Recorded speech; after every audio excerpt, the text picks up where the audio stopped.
You remember The Wizard of Oz, right? Dorothy, red slippers, the yellow brick road, the Tin Man, etc., etc. One of the key plot twists in this movie occurred with the revelation of the wizard's deception. You see, he was known as a mysterious, majestic, and powerful being who ruled over Emerald City. But his deity-like persona was eventually exposed, and he was revealed to be but a mere man. In an atheism versus Christianity debate, skeptic Frank Zindler implicitly compared the revelation of the wizard in the movie to what he believed was a lack of proof for Christianity. He cleverly stated, "What do you do with the Wizard of Oz once you find out there is no Oz?" For the Christian, we have a similar question to consider when it comes to the central event of the Christian faith. What do you do with Jesus if there is no evidence for the resurrection? This question is often posed by non-believers like Zingler, but interestingly, its origin comes from within the New Testament. The New Testament writer Paul faced the sobering implications of such a revelation when he stated in 1 Corinthians 15:17, "And if Christ had not been raised from the dead, your faith is worthless." The credibility of Christianity is contingent upon the resurrection of Christ. So what is the evidence for the resurrection? What could be so compelling to persuade the late rabbi and Jewish theologian Pinchas Lapid to declare that he accepted the resurrection of Easter Sunday not as an invention, but as a historical event?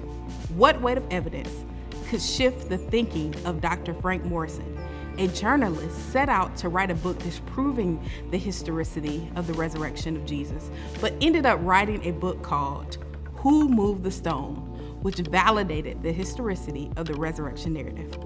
All four biographies of Jesus, better known as the Gospels, Matthew, Mark, Luke, John, include the resurrection of Jesus. For the next few minutes, though, I want to briefly highlight four of the most important pieces of the resurrection puzzle that help show the historical reliability of the event. Those include Jesus' death by crucifixion, his burial, the empty tomb, and the post-resurrection eyewitness experiences. So our first point, Jesus' death by crucifixion.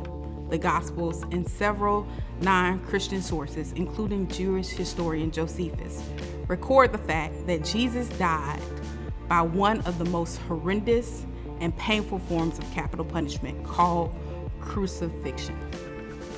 This typically involved a person being nailed or bound to a cross, but for Jesus, it was the former.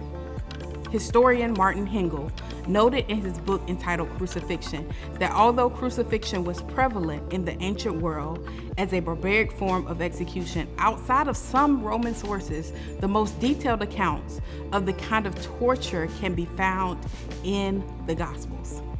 Because, as Hengel stated, no ancient writer wanted to dwell on how long and cruel this procedure was. Yet some posit alternatives to the actual death. Well, this is problematic for several reasons. Number one, the Gospels detailed Jesus' vicious torture prior to the crucifixion. This included him being beaten, enduring flogging, which was akin to several whippings, and having a crown of thorns placed on his head. The amount of blood loss from all this, in addition to the crucifixion, made survival incredibly unlikely. Number two, also, the Roman executioners declared him dead before removing him from the cross. Typically, they would break the legs of the crucified individual so that they could no longer push themselves up for breath and would ultimately suffocate. They didn't do this with Jesus because he was already declared dead. Furthermore, the Journal of American Medical Society investigated his death in an article entitled On the Physical Death of Jesus Christ. They concluded from that article that clearly the weight of historical and medical evidence indicates that Jesus was in fact dead. Number four, the death of Jesus, as a Jewish historian and scholar Paula Fredrickson once stated, is the single most solid fact about Jesus' life. But after he died by crucifixion, he was recorded to have been buried. This is an important part to the story because without a verifiable burial, the empty tomb portion makes no sense. So the Gospels record that Jesus was buried in a tomb by Joseph of Arimathea. He was a member of the local council, so he was likely a well-known individual, which means his tomb was in a well-known place in Jerusalem. Moreover, Joseph didn't bury him alone. There were multiple witnesses to this burial. He was accompanied by Nicodemus, the two Marys, and some women from Galilee. And if that wasn't enough, Pilate, the Roman official who ultimately gave the order for Jesus to be crucified, ordered guards to stand and watch the tomb. There were many eyewitnesses and ways to verify Jesus' entombment, but these facts only go to make our next point even more substantial, and that's the empty tomb.